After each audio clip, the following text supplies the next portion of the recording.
നടൻ സലീം കുമാറിനെതിരെ കേന്ദ്ര തെരഞ്ഞെടുപ്പ് കമ്മീഷന് പരാതി. മാനസിക വെല്ലുവിളി നേരിടുന്നവരെ പരിഹസിച്ച് സംസാരിച്ചുവെന്ന് ചൂണ്ടിക്കാട്ടി national platform for the rights of the disabled ആണ് പരാതി നൽകിയത്. UDF തെരഞ്ഞെടുപ്പ് വേദിയിലായിരുന്നു സലീം കുമാറിന്റെ വിവാദ പരാമർശം.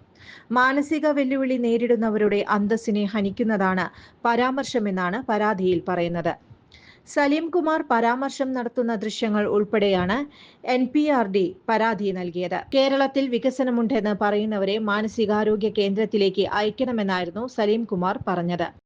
രാഷ്ട്രീയ എതിരാളികളെ അധിക്ഷേപിക്കുന്നതിനായി മാനസികാരോഗ്യ അവസ്ഥകളെ സലീം കുമാർ തരം താഴ്ന്ന രീതിയിൽ പരിഹസിച്ചതായി NPRD പറയുന്നു.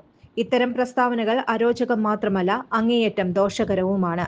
ഇത് സമൂഹത്തിൽ മാനസിക വെല്ലുവിളികൾ നേരിടുന്നവർക്കെതിരെയുള്ള മുൻവിധികളെ ന്യായീകരിക്കാൻ ഇടയാക്കുമെന്നും NDRD കുറ്റപ്പെടുത്തുന്നു. ഭിന്നശേഷിക്കാരുടെ അന്തസ്സും തുല്യതയും ഉറപ്പാക്കുന്നതിനായി വർഷങ്ങളായി നടന്നുവരുന്ന പോരാട്ടങ്ങളെ കൂടിയാണ് സലീം കുമാർ ഇത്തരം പ്രസ്താവനയിലൂടെ തകർക്കുന്നത്. തെരഞ്ഞെടുപ്പ് പ്രചാരണ വേളകളിൽ ഇത്തരം പ്രയോഗങ്ങൾ തുടരുന്നത് നിയമപരമായ സംരക്ഷണങ്ങളുടെ ലംഘനമാണെന്നും NPRD ചൂണ്ടിക്കാട്ടുന്നു. ജോൺസൺ ഒപ്റ്റിക്കൽസിൽ തിങ്കൾ, ബുധൻ, വെള്ളി ദിവസങ്ങളിൽ രാവിലെ 10 മുതൽ ഉച്ചയ്ക്ക് 1 മണിവരെ കണ്ണു ഡോക്ടറുടെ സേവനം ലഭ്യമാണ്. എല്ലാ ബ്രാൻഡഡ് ഫ്രെയിമുകളും ഇവിടെ ലഭ്യമാണ്. ഡ്രൈവിംഗ് ലൈസൻസിനുള്ള സർട്ടിഫിക്കറ്റുകൾ കൂടാതെ ഡോക്ടർമാർ നിർദ്ദേശിക്കുന്ന എല്ലാ തരം കണ്ണടകളും ജോൺസൺ ഒപ്റ്റിക്കൽസിൽ നിന്നും ലഭിക്കുന്നു. ജോൺസൺ കണ്ണട വ്യാപാരം, ഡിവൈൻ ആശുപത്രിക്ക് എതിർവശം, വടക്കാഞ്ചേരി.